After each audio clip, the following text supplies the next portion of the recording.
Well, first of all, let's begin with welcome to Columbus. It's great to be here. Tell me what it feels like to go from being a parish priest to suddenly being responsible for a diocese the size of Columbus. Well, it's very exciting to be coming to Columbus, but at the same time it's terrifying because it is a big diocese.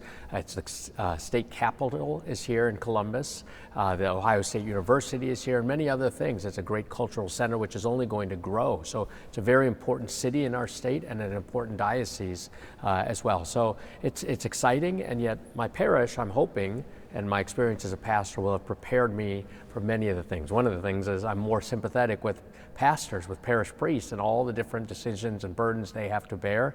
But you also, in a parish, you get to hear from the people. And so when I come to Columbus, I'm excited to learn more about the city, to hear from the people of the Diocese of Columbus, to be close to the priests and to get to know people and to kind of hit the ground running. You know, I'm young, and so I got a lot of energy and a lot of ideas, but I want to work with the people and kind of get some things done. And you are also replacing a very popular bishop. Robert Brennan came in here and endeared himself to the parishes throughout the diocese. Do you feel like you have big shoes to fill? I know I have big shoes to fill because Bishop Brennan, I first met him when he was auxiliary bishop in Rockville Center, and he was great then, and he's perfect. He was perfectly bilingual, and he wanted to be close to the priests, and he wanted to revitalize the Josephinum and all of those things. And he was just good to people. I have some close priest friends of mine in Columbus, and they were saying, you know, he's done what other bishops have failed to do, to unite all the priests.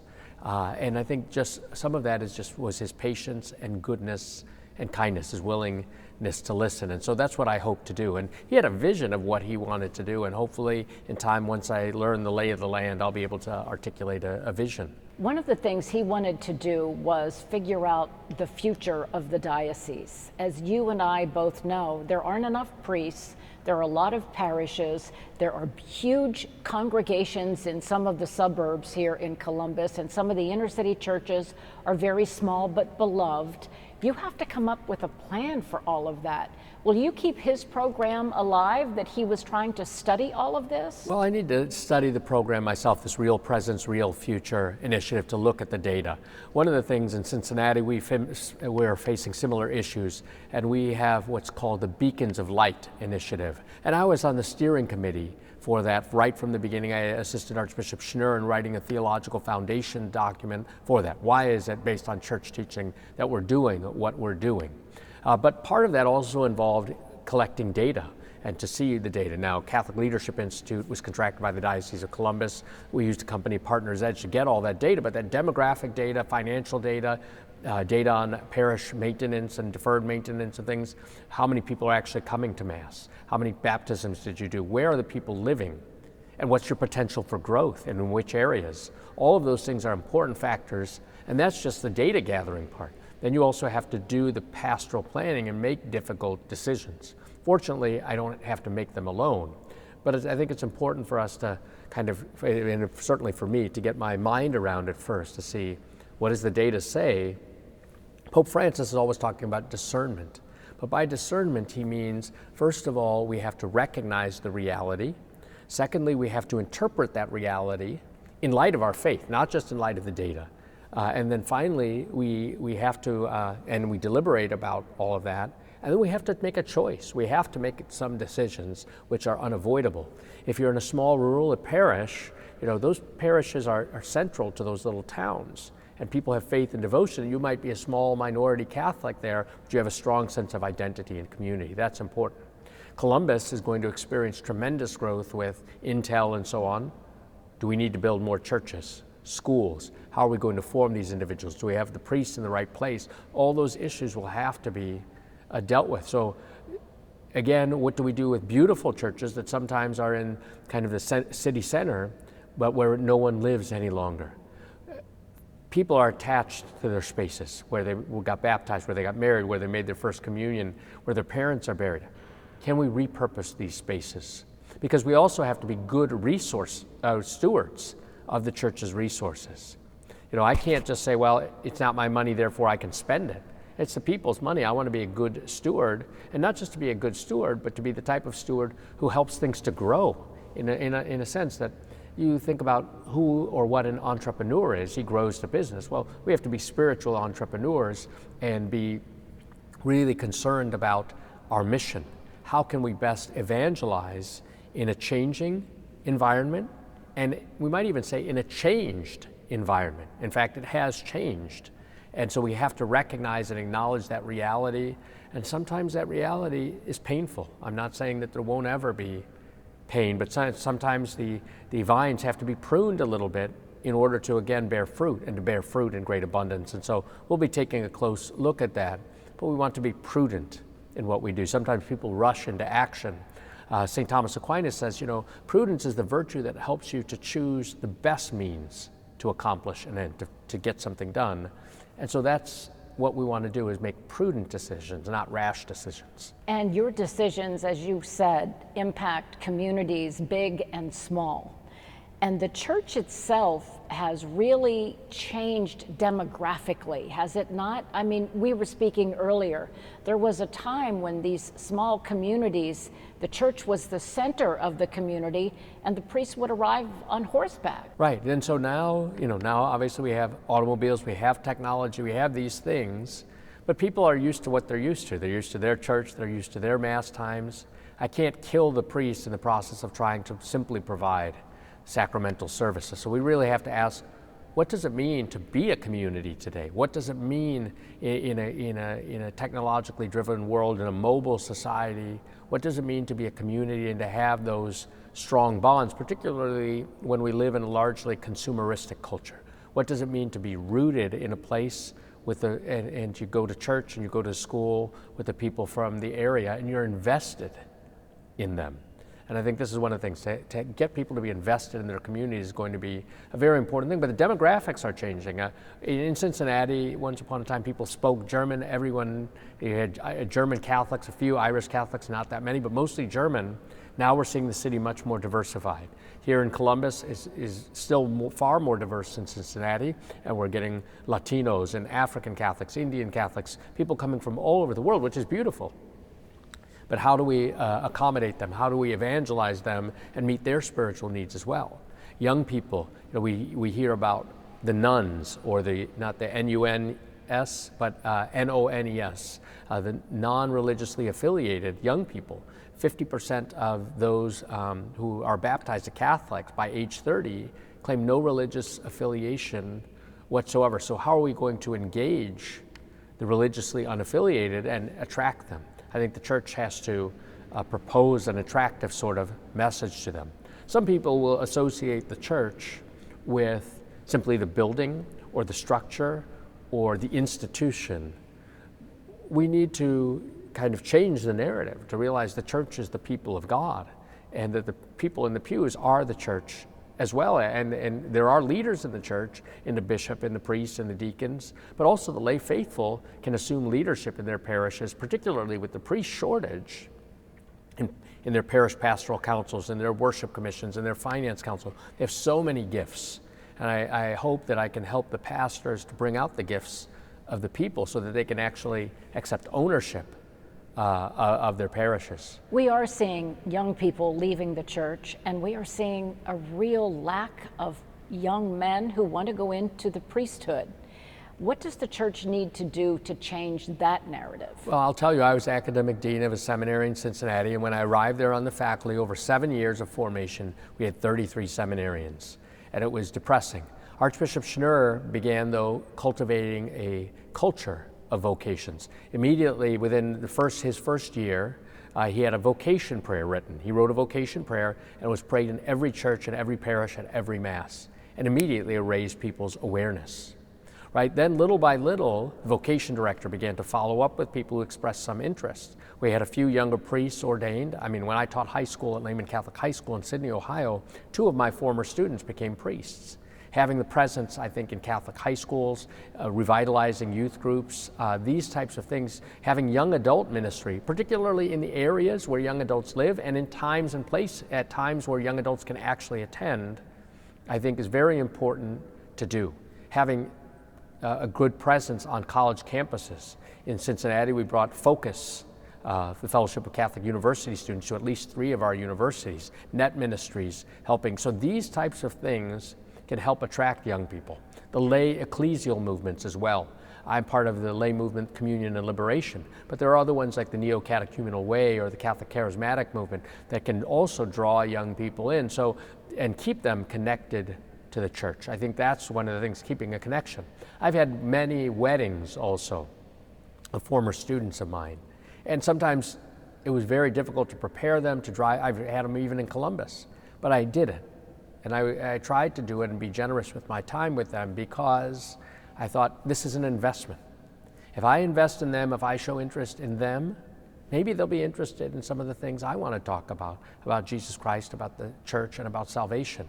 And many of them, I'm shocked, practice their faith, have had their children baptized. And so I think this is the way. Not necessarily more programs, but a personal encounter, investing in people one-on-one, talking to people, answering their questions. Back in 1999-2000 in Cincinnati, a group of friends of mine and I, we started Theology on Tap in Cincinnati. So you give a theology lecture in a bar, people ask questions, but that's where the people were. Go where the people are and engage them. One of my former students who became a priest, he's the pastor of St. Monica Church in Cincinnati, where they have the University of Cincinnati campus ministry. Prior to his arrival there, the Mass times on Sunday morning were at 8 and 11:30 in the morning. Well, what university student who's been out late on a Saturday night is going to go to 8 or 11:30 morning Mass? So now they have Masses, they have a 5:30 evening Mass, but they also have a 9:30 candlelight Mass, and they're drawing young people there. I mean, I think these are the types of things that happen. Here in Columbus, for example, a lot of Catholic young people who are committed go down to St. Patrick Church downtown, and it's great, but we need them everywhere. I mean, and so we want them to be lights within their parishes and to kind of evangelize their peers. And I think everybody has a mission, and we just have to get them, as I said before, engaged in the mission. You know very well that this church is burdened by the sex abuse scandal involving priests all across the country and different parts of the world. Your parish in Cincinnati dealt with that. How much of that is an anchor around the neck of the image of the church and this effort to draw young people back in when they've heard this, most of them, all their lives? You know, again, I was ordained in 2002, so all 20 years of my priestly life have been lived in the shadow of this. At the same time, I have to go out and preach the gospel. We have a good news to share. And so in dealing with sexual abuse, the crisis within my parish, I met with people one-on-one. I answered their questions. We have to accept ownership for the mistakes that were made and speak directly and frankly. Too often, I think we have tried to manage problems rather than deal with them. How should we deal with them? Well, you have to deal with them the way a father of a family would deal with them. I kind of have an idea of what my father would have done if anyone had harmed any one of his 5 boys, right? Parents want to be vigilant, but we as a church owe it to our young people to be vigilant in protecting them and creating environments that are safe for them.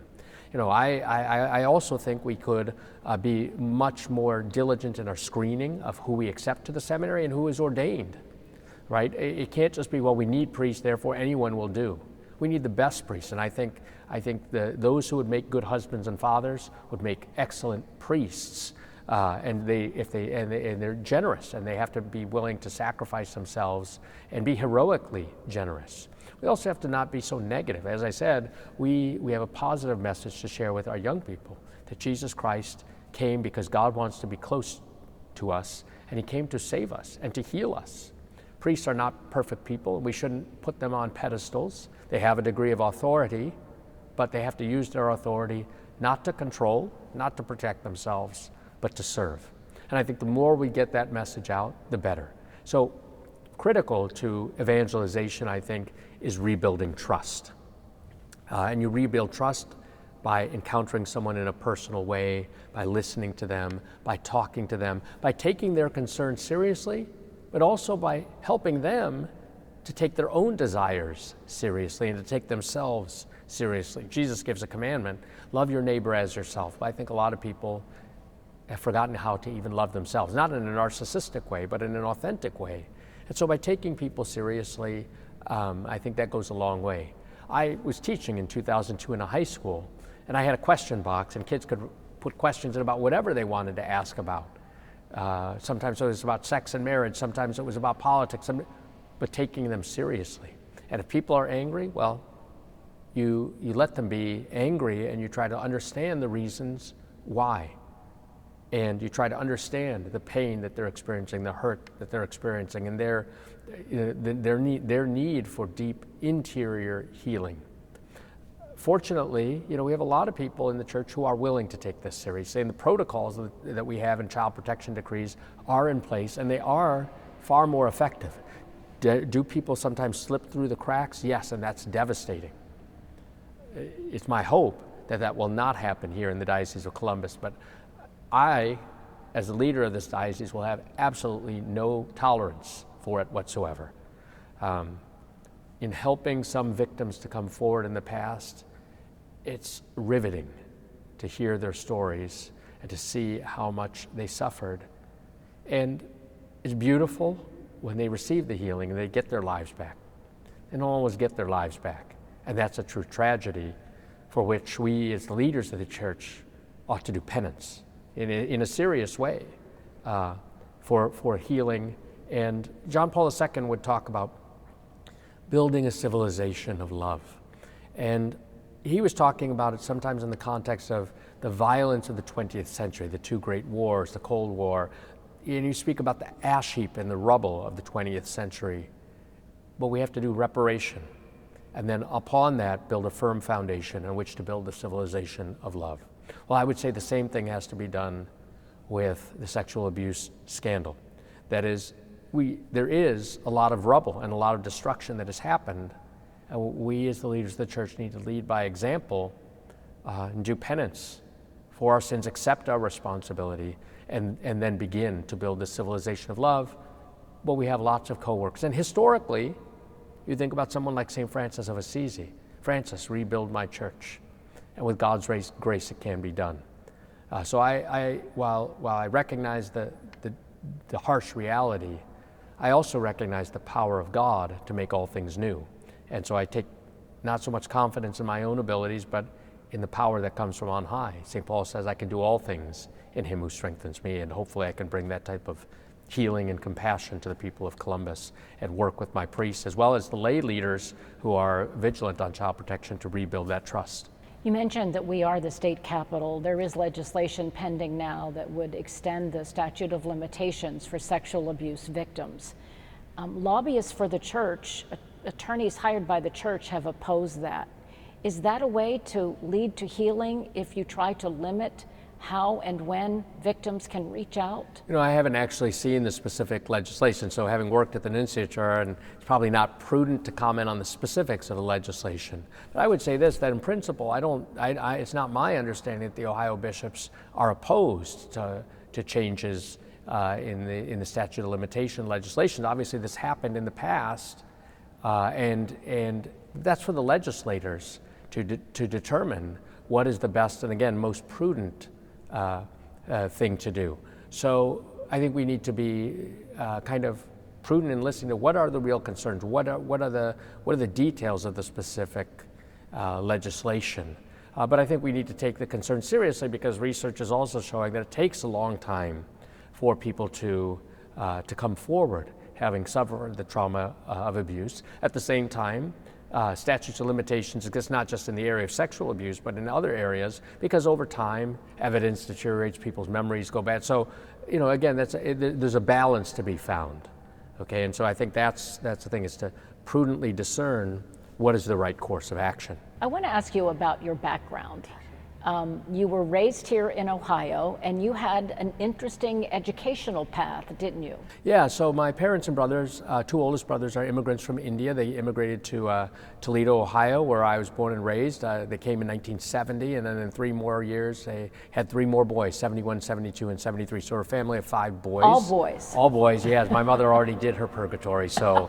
But we were 5 boys. We grew up on the east side of Toledo. We were educated by the Oblates of St. Francis de Sales in high school, an all-boys Catholic high school. My parents' experience as immigrants was not always easy, and my mother she had been a school teacher in India, strongly emphasized education. We all did very well, in school, she would always have us teach us our prayers and say, pray that you be a good boy, a tall boy, and a doctor. My father was a doctor. And in fact, 3 of my 4 brothers are doctors. The 4th one is a magistrate. And so we say a doctor, a lawyer, and a priest walk into a bar, but we're just telling a family story, you know. And so, but my mother emphasized education, and I did very well in high school. And I received a presidential scholarship to Xavier University in Cincinnati to major in Latin and Greek. But I turned it down. I said, that'd be useful if I'm going to be a priest, but I'm not going to be a priest, because I kept on hearing this from mantra from my mother, even though in my heart I felt called to the priesthood in some ways because of the goodness to the church, to my family. And went to college. And then my 3rd year of college, I went to the University of Toledo. I was a pre-med biology major. My 3rd year of college, I studied in England.